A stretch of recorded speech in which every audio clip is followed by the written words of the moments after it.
लक्ष्मी की दो सवारी है, सब देवी देवताओं की एक सवारी, लक्ष्मी की दो सवारी। कौन कौन सी बताओ? लक्ष्मी गरुड़ वाहिनी भी है और लक्ष्मी उल्लू वाहिनी भी है। जब ये अकेली कहीं जाती है लक्ष्मी उल्लू पर बैठकर जाती है, और जब ये नारायण के संग कहीं जाती है तो गरुड़ पर बैठकर जाती है। नारायण का मतलब भगवान के साथ यदि लक्ष्मी है, धर्म के साथ यदि लक्ष्मी है, भक्ति के साथ लक्ष्मी है, तब ये गरुड़ वाहिनी है, भगवान नारायण को लेकर के हमारे पास आएगी। और जब हम अकेली लक्ष्मी की तरफ जाएंगे तब ये उल्लू की सवारी है और हमारा भी उल्लू बना के छोड़ेगी।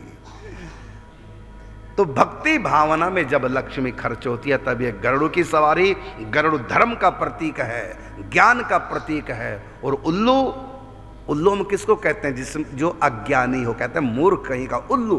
तू मेरे को उल्लू बना रहा है। उल्लू का मतलब मूर्ख बना रहा है। उल्लू होता है मूर्ख, क्योंकि उसको प्रकाश में दिखाई नहीं देता, रात को ही दिखाई देता उसको अंधेरे में, दिन में दिखाई नहीं देता, वो उल्लू है।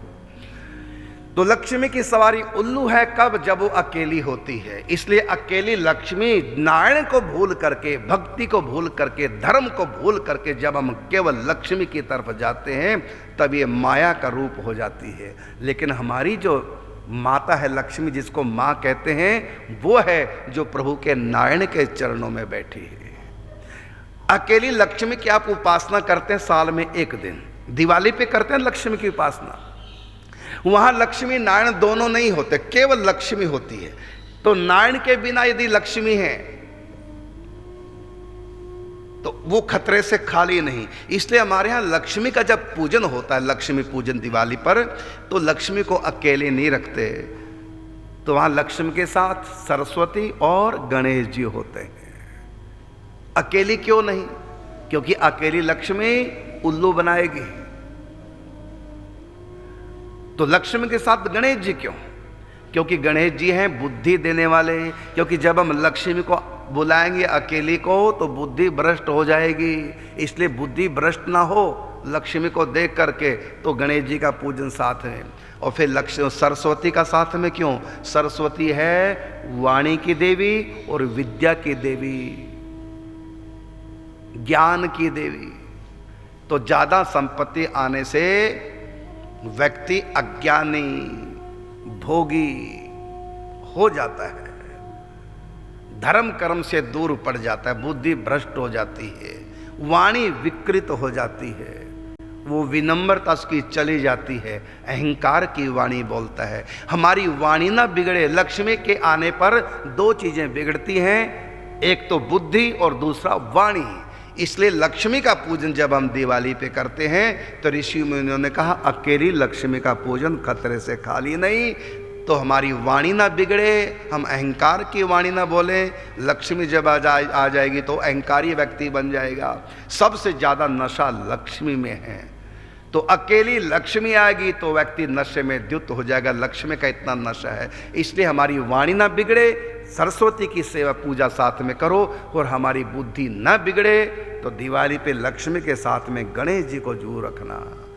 अर्थात हमारी बुद्धि में अहंकार ना आए और हमारी वाणी में अहंकार झलके ना। तो बुद्धि और वाणी की देवी देवता को के साथ में लक्ष्मी।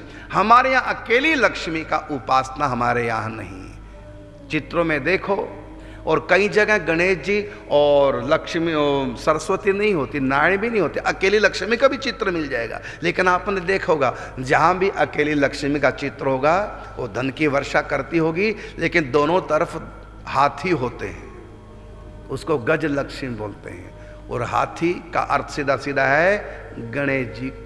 हाथी तो गणेश जी हैं, तो वहाँ भी गणेश जी नहीं तो कम से कम हाथी होते हैं। और हाथी का आकार तो बहुत बड़ा। हाथी में दो विशेषता है, एक तो ये कान बहुत बड़े बड़े हाथी के, और आँख जैसा उसका आकार है उसके आकार के हिसाब से हाथी की आँख नहीं होती। आँख होती है बिल्कुल छोटी।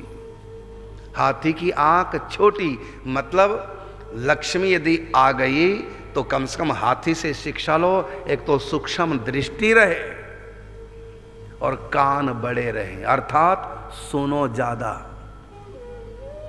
बड़ा कान करो, अर्थात खूब सुनो, क्योंकि पैसे वाला किसी की सुनता नहीं है, किसी की परवाह नहीं करता।